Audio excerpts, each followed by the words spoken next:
گزارش کروں گا ایسے لوگوں سے دور رہیں، یہ اہل بیت کی آڑ میں تمہارے عقیدے کو لوٹ رہے ہیں، ڈاکہ ڈال رہے ہیں، کہیں صحابہ کی محبت، کہیں اہل بیت کی محبت کو آڑ بنا کر کے کوئی ناسبی ہو یا رافضی ہو یا خارجی ہو یا کسی بھی بد مذہب فرقے سے تعلق رکھتا ہو، ہمارا یہ اعلان ہے کہ ہم دنیا میں بھی اس سے برات کا اظہار کرتے ہیں، اور انشاءاللہ ہماری دعا ہے ہمیں موت بھی ان سے ہٹ کر کے آئے۔ جس جنت کے اندر یزید ہو ہمیں وہ جنت بھی گوارا نہیں، جنت وہ چاہیے جو جنت حسین والی جنت، حسن والی جنت ہے، مولا کائنات والی جنت ہے، حضرت صدیق اکبر والی جنت ہے، فاروق اعظم والی جنت ہے، عثمان غنی والی جنت ہے، صحابہ اہل بیت والی جنت ہے، یزیدوں والی جنت ہمیں قبول نہیں۔ ہزاروں کے خون کے قطرات آپ کو ملیں گے، ہزاروں جانیں قربان ہوئی تو یہ دین پہنچا، مگر وہ نافہم یہ سمجھتا تھا چونکہ اولاد رسول اللہ کی اولاد خاندان مصطفیٰ جب تک ہے، چونکہ مصطفیٰ کا فرمان واضح تھا، یہ قرآن، یہ اہل بیت تمہارے لیے معیار حق ہیں، جب تک ان دونوں سے تم لوگ چمٹے ہوئے ہو، ان کے ساتھ دامنوں سے وابستہ ہو، تم گمراہ نہیں ہو سکتے۔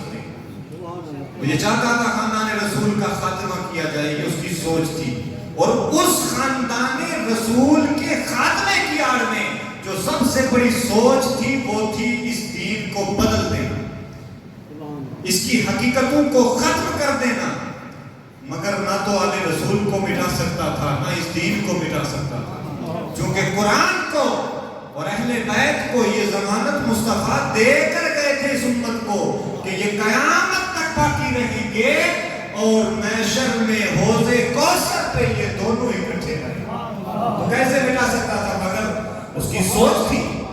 اور پھر امام پاک نے اپنے کنبے کو کٹایا، اپنے بچوں کو کٹایا، اپنے بھانجوں کو کٹایا، بھتیجوں کو کٹایا، ساتھیوں کو کٹایا، کچھ باقی نہ رکھا۔ جو کچھ تھا اللہ کی رضا کی خاطر، اس دین کی بقا کی خاطر سرکار امام پاک نے سب اللہ کی بارگاہ میں پیش کر دیا۔ اور آج امام پاک کے اس قربانی کا یہ صدقہ ہے، یہ مسجدیں بھی آباد ہیں، خانقاہیں آباد ہیں، دربار آباد ہیں، مدرسے آباد ہیں، دین ہر طرف لہلہا رہا ہے۔ اور اللہ کا وعدہ بھی تھا اپنے محبوب سے کہ تیرے لیے اور تیرے اس دین کے لیے ہر آنے والا بعد کا لمحہ پہلے لمحے سے بہتر ہی ہوگا، اور یہ قیامت تک اسے باقی رہنا ہے۔ تو شاعر نے اسی تناظر کے اندر اپنا خیال جو امام کی بارگاہ میں پیش کیا، وہ کیا کہتا ہے؟ وہ کہتا ہے رونق ہے مساجد میں حسنین کے صدقے سے۔ اور یہ حقیقت بھی ہے، چونکہ امام پاک کے ساتھ جب یہ معرکہ کربلا ہوا اس کے بعد اس نے مدینے پہ بھی چڑھائی کی تھی، حرم کو مٹانے کی بھی اس نے ناپاک کوششیں کی تھی، ہزاروں صحابہ کرام کا قاتل تھا یہ، ہزاروں ہماری جو مدینہ کی حرم کی خواتین تھی، مائیں بہنیں بیٹیاں، کوئی صحابہ میں سے کسی صحابی کی ماں تھی، کوئی بہن تھی، کوئی بیٹی تھی، ان کی عصمتوں کو تار تار کرنے والا یہ شخص تھا۔ تو شاعر نے یہ سارے تناظر کو دیکھا، تاریخ کو دیکھا، اور پھر لکھا رونق ہے مساجد میں حسنین کے صدقے سے، منبر بھی حسینی ہے، آذان بھی حسینی ہے۔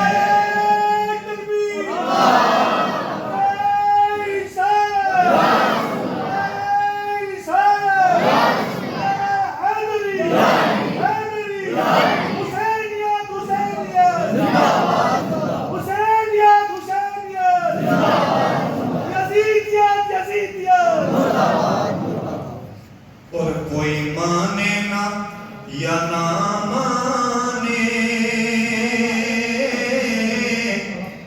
اپنا تو عقیدہ ہے. اور انشاءاللہ تعالی ہم سب کی دعا بھی ہے کہ ہم اسی عقیدے پر قائم رہیں, اسی عقیدے پر زندہ رہیں, اور اسی عقیدے پر جو حسین کا راستہ ہے, جو شہدائے کربلا کا راستہ ہے, جو ہمارے صحابہ کبار کا راستہ ہے, خلفائے راشدین کا راستہ ہے, اور یہ سارے راستے جا کر کے ملتے جس راستے سے وہ راستہ سرکار کا راستہ ہے, اور اسی کو اہل سنت و جماعت کہا جاتا ہے. کوئی آئیں دائیں بائیں شائیں کرنے کی ضرورت ہی نہیں, کیونکہ راستہ سرکار نے دیا, وہ صحابہ کرام کے ذریعے سے, اہل بیت کے ذریعے سے, اولیاء اللہ کے ذریعے سے ہم تک پہنچا. ہمارا راستہ ان سے کٹا ہوا نہیں ہے, جس کا کٹا ہے وہ گھبرائے. الحمدللہ, کوئی مانے یا نہ مانے اپنا تو عقیدہ ہے کہ ہر کاری کے ہونٹوں پر قرآن بھی حسینی ہے, ہر کاری کے ہونٹوں پر قرآن بھی حسینی ہے. حضرت جبریل امین سرکار کی بارگاہ میں حاضر ہو کے آپ سب جانتے ہیں بارہا جب سیدنا امام پاک تشریف فرما تھے, حضرت ابراہیم جو آپ کے فرزند حقیقی ہیں وہ موجود تھے. جبریل امین حاضر ہوئے, عرض کیا یا رسول اللہ, رب کا پیغام یہ ہے کہ ان دونوں میں سے اب ایک ہی رہے گا, ایک کو اللہ واپس لینا چاہتا ہے. اب آپ کے پاس اختیار ہے, ان میں سے آپ جس کو چاہیں رکھ لیں, جس کو چاہیں واپس کر دیں. اور مصطفیٰ نے کس کو چنا تھا؟ حسین کو چنا, اپنے بیٹے کو قربان کر دیا. جب آپ کے بیٹے کی وفات ہو گئی حضرت ابراہیم کی, تو اس کے بعد جب سرکار منبر پر آتے ہیں, منبر پر آئے میرے آقا اور ارشاد فرمایا, حسین کی عظمت بیان کی جا رہی ہے. کتنی عمر تھی امام پاک کی؟ 7-8 سال 6 سال, یعنی بچپنا ہے. اور سرکار فرماتے ہیں, صحابہ کرام سے مخاطب ہیں, میرے آقا فرماتے ہیں یہ حسین میرا وہ حسین ہے جس کے لیے میں نے اپنے بیٹے ابراہیم کو قربان کر دیا, اس کی خاطر. کیونکہ سرکار جانتے تھے ایک وقت آئے گا جب یہ دین خطرے میں ہوگا, سجدوں کو, قرآن کو, دین کو, اس کی عصمتوں کو لوٹنے کی کوششیں ہوگی, تو حسین پھر کوئی چیز نہیں بچائے گا. بچے آئیں گے تو بچے قربان ہو جائیں گے, بھانجے ہوں گے تو بھانجوں کو قربان کر دے گا, بھتیجے ہوں گے بھتیجوں کو قربان کر دے گا. اور وہ وقت دیکھا, اور سرکار یہ بھی جانتے تھے کہ یہ سارا کچھ ہونا ہے. بعض لوگ کہتے ہیں علی کو مشکل کشا کہتے ہو, یا رسول اللہ مدد کے نعرے لگاتے ہو, کربلا میں خود رسول کے نواسے کی مدد رسول نہیں کر سکا, مشکل کشا علی کہاں تھا؟ میں کہتا ہوں یہاں امتحان تھا, یہاں امتحان تھا. امتحان میں نہ تو سفارش چلتی ہے, اور نہ کوئی سنجیدہ انسان سفارش کرتا ہے, اور نہ ہی وہاں نقل جائز ہوتی ہے. امتحان تو امتحان ہے, کیونکہ رسول اللہ نے اپنی زبان چسا کر اپنے اس فرزند کو اس امتحان کے لیے تیار کیا تھا. بخاری کے الفاظ ہیں, اللہ کے رسول صلی اللہ علیہ وسلم اس طرح سے زبان حسین کو خود چوستے اور اپنی زبان کو چساتے جس طرح سے انسان کھجور کو چوستا ہے. تو آپ سمجھ سکتے ہیں جس کا خمیر مصطفیٰ کا لعاب ہو, جس کے بدن کے اندر فاطمہ زہرا کا خون ہو, جو علی مرتضیٰ کی دھڑکن ہو, اور پھر وہ میدان کربلا میں جائے, یزید جیسے ناپاک کے ہاتھ میں اپنا ہاتھ دے دے, اور پھر معاذاللہ وہ دین کو بیچ کر آ کے آ جائے, یہ کیسے گوارا ہو سکتا تھا؟ سرکار نے ایسی تربیت فرمائی تھی اپنے اس بیٹے کی کہ میرا حسین جب اس وقت کربلا پہنچے گا. اور اس کے لیے روایتیں موجود ہیں, حضرت ام سلمہ کی روایت موجود ہے, سرکار کو پہلے ہی خبر دے دی تھی, اور پھر سرکار جس دن کربلا واقع ہوتی ہے, یہ روایتیں بھی ملتی ہیں کہ سرکار نبی اکرم صلی اللہ علیہ وسلم کو صحابی رسول نے, ایک صحابی رسول غالباً حضرت سیدنا عبداللہ ابن عباس نے خواب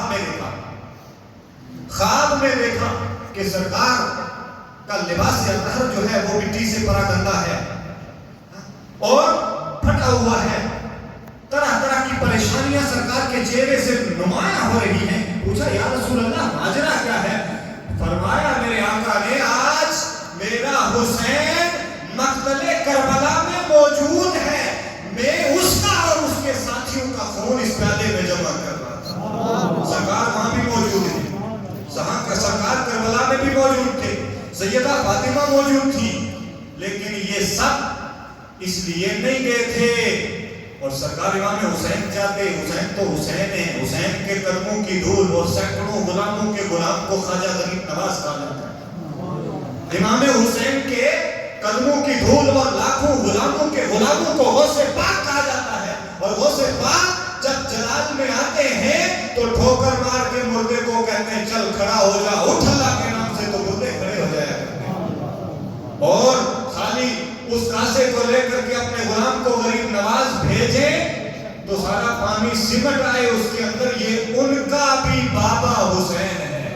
تو یہ اگر چاہتے تو یہ پانی والی کہانیاں ٹھیک ہے، ظاہری طور پر پانی بھی بند تھا، کھانا بھی بند تھا، بڑے مظلوم تھے، بڑے بے کس تھے، مگر حسین چاہتے اپنے مدینہ کے نانا کی طرف رخ کر کے عرض کر دیتے، اور نانا چاہتے میرا نواسا بچ جائے تو کوئی دنیا کی طاقت نہیں تھی جو حسین کو تیل کے نیچے لے جاتی. لیکن یہ سب اللہ کی طرف سے پہلے ہی ان کو پتا تھا یہ سب ہونا، اور یہ امتحان تھا.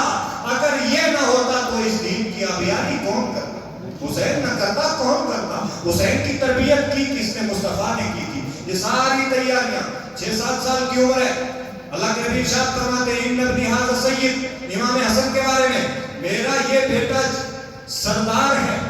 سیدنا ابوبکر صدیق جیسی ہستیاں موجود ہیں، فاروق اعظم جیسی ہستیاں موجود ہیں، عثمان غنی موجود ہیں، خود مولا کائنات موجود ہیں، عشرہ مبشرہ بیت رضوان کے صحابہ، بدری بھی موجود، احد والے موجود، خیبر والے موجود، خندق والے موجود. مگر حسین کی طرف، حسن کی طرف سرکار نے فرمایا میرا یہ بیٹا حسن سید ہے. اب آپ بتاؤ اتنے بڑے بڑے صحابہ، کیا کسی کو جلن ہوئی؟ نہیں. کیا کہیں کسی نے انکار کیا؟ سب صحابہ کرام سے تو روایتیں ہی ملتی ہیں. اور وہ صحابہ جنہوں نے سرکار کی تربیت سے، اگر کوئی کسی صحابی پر انگلی اٹھاتا ہے تو یہ سمجھے ہم اہل سنت ہیں، وہ سرکار کی تربیت پر انگلی اٹھاتا ہے.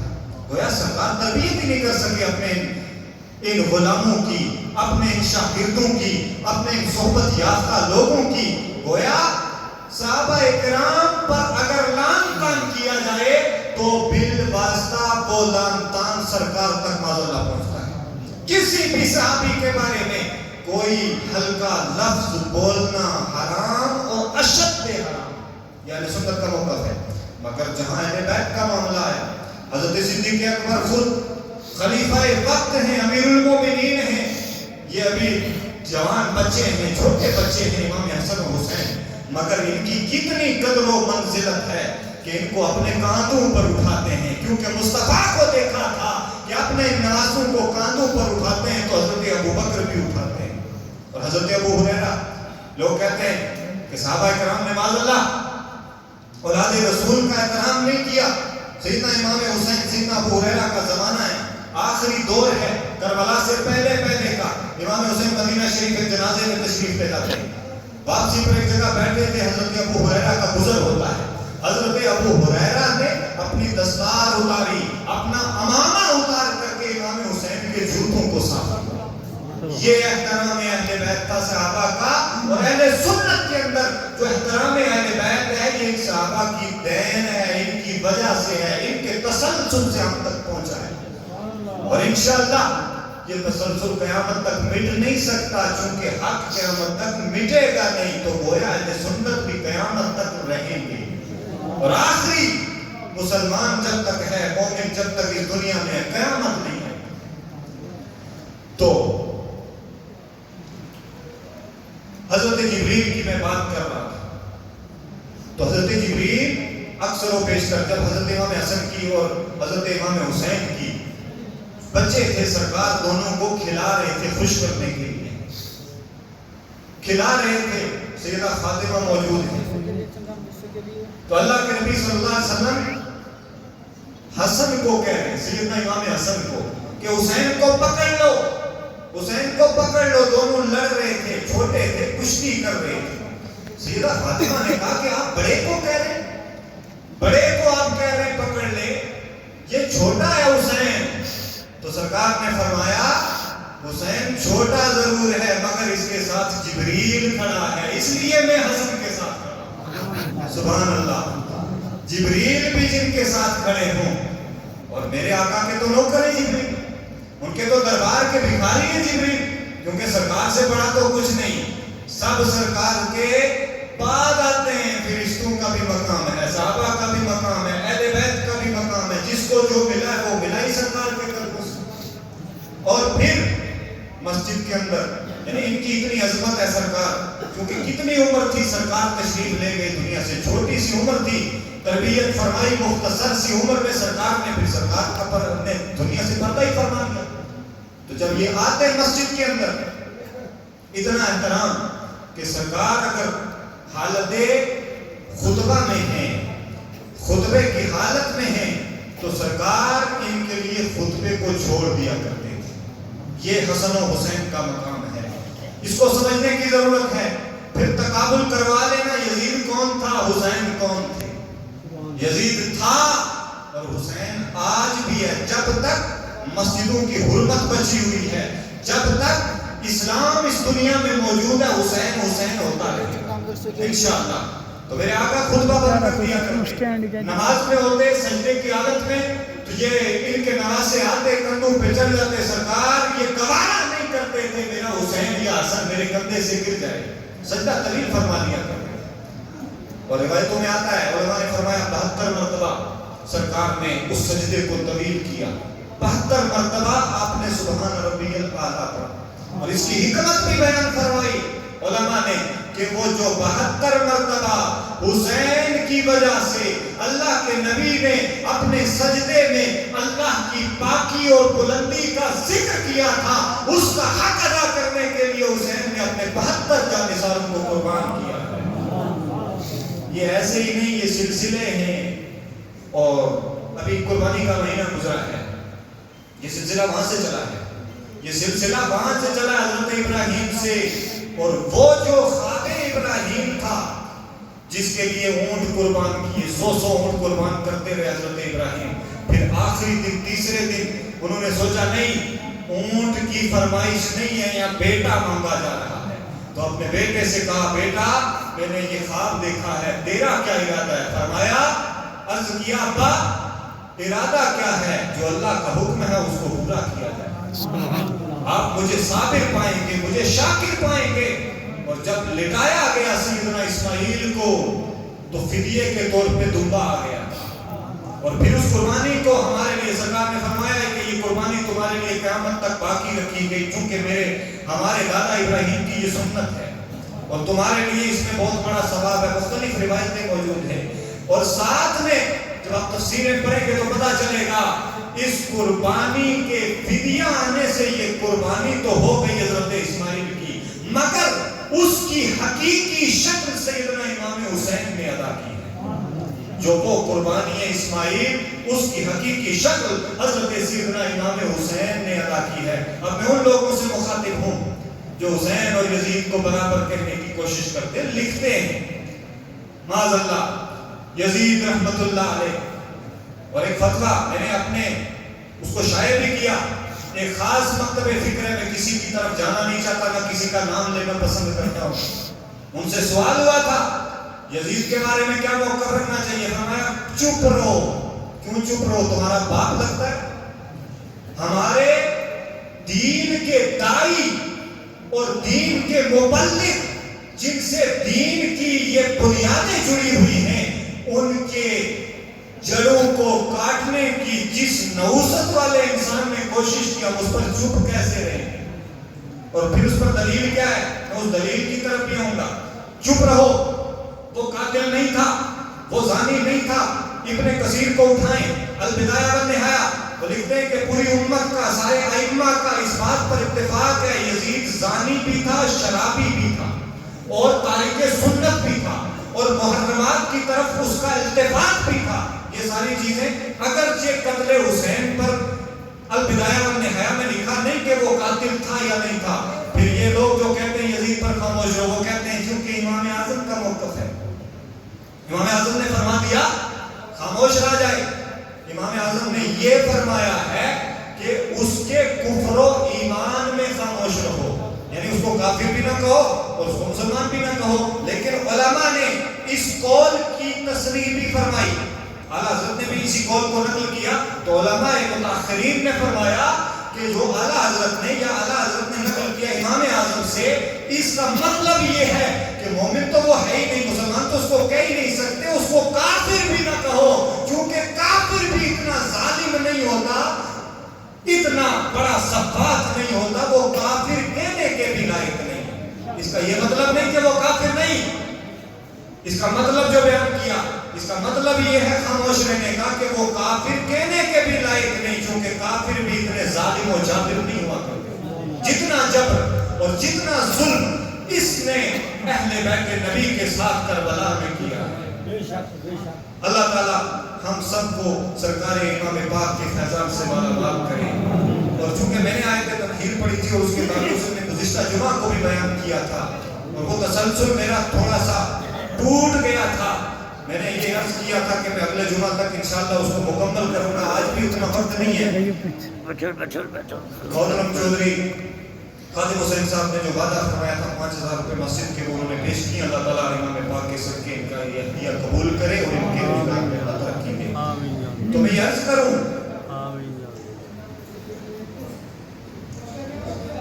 اللہ تعالیٰ ان نفوس قدسیہ کی برکتوں سے ہم سب کو مالا مال کرے. اور یہ وہ پاک نفوس ہیں. امام حسن و حسین تو جنتی نوجوانوں کے سردار ہیں، اور یہ سب محشر میں فیصلے ہونے، یزید کی جنت میں جانا ہے کسی نے یا حسین کی جنت میں جانا ہے. جنت تو حسین کی ہے اور حسین کے نانا کی ہے، اور جنت تب تک نہیں مل سکتی جب تک غلامی حسین کو اختیار نہ کیا جائے. یہ آج کے خود کو مولوی کہلوانے والے یا کوئی بڑا محدث مفکر امام بننے والا، اس کی کیا حیثیت ہے؟ غوث اعظم جیسے لوگ امام پاک کی بارگاہ میں جب اپنا خراج پیش کرتے ہیں تو وہ بھی رب کی بارگاہ میں یہ عرض کرتے ہیں مولا ان کو چھوڑ کر اگر تیری بارگاہ میں 1000 حاجتیں لے کر بھی میں آ جاؤں بغیر ان کے وسیلے سے، تو مولا میری کوئی حاجت پوری نہ کرنا جب تک ان کا وسیلہ لے کر کے نہ ہو. خود ان کی اولاد ہیں، 11ویں بیٹے ہیں غوث اعظم، ان کا یہ عقیدہ ہے. تو ہمیں غوث اعظم کا عقیدہ لینا ہے، ہمیں سرکار سلطان العارفین کا عقیدہ لینا ہے، حضرت شاہ ہمدان کا عقیدہ لینا ہے. ہمیں کسی مولوی کے عقیدے سے کوئی مسئلہ نہیں. وہ جو چاہے عقیدہ وہ جانا چاہتا ہے یزید کی جنت میں تو وہاں چلا جائے، اس کی جنت ہوگی کوئی. اب وہ کیسی جنت ہوگی؟ جیسے کوئی فرعون نے بنائی تھی خود اپنی خیالی جنت، وہ جائے اس جنت میں. مگر ہم اس جنت میں جانا گوارا نہیں کرتے جو اہل عشق ہیں، اہل سنت ہیں، اہل محبت ہیں. جس جنت کے اندر یزید ہو ہمیں وہ جنت بھی گوارا نہیں. جنت وہ چاہیے جو جنت حسین والی جنت، حسن والی جنت ہے، مولا کائنات والی جنت ہے، حضرت صدیق اکبر والی جنت ہے، فاروق اعظم والی جنت ہے، عثمان غنی والی جنت ہے، صحابہ اہل بیت والی جنت ہے. یزیدوں والی جنت ہمیں قبول نہیں. اور مرزے کا نام بڑا آپ سنتے ہیں اس کو، بہت سارے ہمارے نوجوان مرزے کی طرف مائل ہیں. یہ مرزا یہ بھی بڑے بڑے صحابہ کرام کی بارگاہوں میں گستاخیاں کرتا ہے، اور خود کو یعنی یہ سوشل میڈیا اور یہ آخری دور ہے کیونکہ یہ قیامت کا قرب قیامت کا وقت ہے اور اس میں ایمان کو بچانا بڑا مشکل ہے. بس مختصر سی بات کروں گا، مجھے اس کا نام لے کر کے اس کو بڑھانے چڑھانے کی ضرورت نہیں. دنیا جانتی ہے وہ کیا ہے. جو بندہ خود دیکھ کر کے قرآن سیدھا نہ پڑھ سکے وہ دین کی کیا تبلیغ کرے گا. جو انسان صحابہ میں یعنی ہم یہ کہیں کہ معاذ اللہ میں ماں ہوتا تو میں صدیق اکبر کو یہ مشورہ دیتا، میری کیا حیثیت ہے. وہ یہ سمجھے، اس کا خیال دیکھیں. اگر اس کے اندر عقل ہوتی وہ کہتا کہ میں رسول اللہ کے زمانے میں ہوتا تو میں مصطفیٰ کو یہ مشورہ دیتا. وہاں صدیق اکبر جیسے لوگ موجود، فاروق اعظم جیسے لوگ موجود، عثمان غنی، مولا علی جیسے لوگ موجود. جب سرکار کچھ فرما دیتے کسی کی ہمت نہیں ہوتی ان میں سے کہ سرکار کی بارگاہ میں کوئی مشورہ لے کر کے جاتا اور یہ کہتا سرکار آپ نے ایسا کر دیا، ایسا نہیں، ایسا کریں نہیں. یہ ان کی محبت تھی اور یہ جانتے تھے سرکار نے جو کہہ دیا وہ خود ان کا نہیں، وہ خدا کا فرمان ہے جو مصطفیٰ بیان کر رہے ہیں۔ اور اس کی زبان سنیں، یہ کہتا ہے میں ہوتا تو میں جا کے سرکار کو یہ مشورہ دیتا، اور عثمان کے دور میں ہوتا تو یہ مشورہ دیتا، علی کے دور میں ہوتا تو یہ مشورہ۔ ایسے لوگوں سے دین لیا جاتا ہے جو خود بے دین ہو۔ میں گزارش کروں گا اپنے نوجوان بھائیوں سے، ایسے لوگوں کو سن کر کے خود کو گمراہی کے اندر نہ ڈالیں۔ تمہارے لیے ایک ہی راستہ ہے، وہ ہے قرآن کا راستہ، سنت کا راستہ، اور وہ اہل سنت کے مجموعے کا نام ہے۔ اس کو پڑھیں، خود لٹریچر کو پڑھیں۔ یہ سننے سنانے سے دین نہیں آیا کرتے، اس کے لیے شرف تلمذ حاصل کرنا پڑتا ہے، بارگاہوں میں بیٹھنا پڑتا ہے، چلے کرنے پڑتے ہیں۔ غوث اعظم نے اس ظاہری علم کے لیے تقریباً 15 سال بغداد میں آپ تشریف رکھا، اور پھر اس کے بعد 25 سال تک آپ نے مکاشفہ، مراقبہ اور علم طریقت حاصل کرنے کے لیے لگائے، پھر جا کے غوث اعظم بنے ہیں۔ تو ہم ایک چھوٹی سی کلپ کو دیکھ کر کے اپنا دین بدل دیں؟ اتنا کچا نہیں ہے، اور نہ اتنا کچا ہونا چاہیے۔ اس لیے میں گزارش کروں گا ایسے لوگوں سے دور رہیں، یہ اہل بیت کی آڑ میں تمہارے عقیدے کو لوٹ رہے ہیں، ڈاکہ ڈال رہے ہیں۔ کہیں صحابہ کی محبت، کہیں اہل بیت کی محبت کو آڑ بنا کر کے کوئی ناسبی ہو یا رافضی ہو یا خارجی ہو یا کسی بھی بد مذہب فرقے سے تعلق رکھتا ہو، ہمارا یہ اعلان ہے کہ ہم دنیا میں بھی اس سے برات کا اظہار کرتے ہیں، اور انشاءاللہ ہماری دعا ہے ہمیں موت بھی ان سے ہٹ کر کے آئے، موت آئے تو ایمان پر آئے، خاتمہ بھی اللہ ہم سب کا ایمان پر آئے۔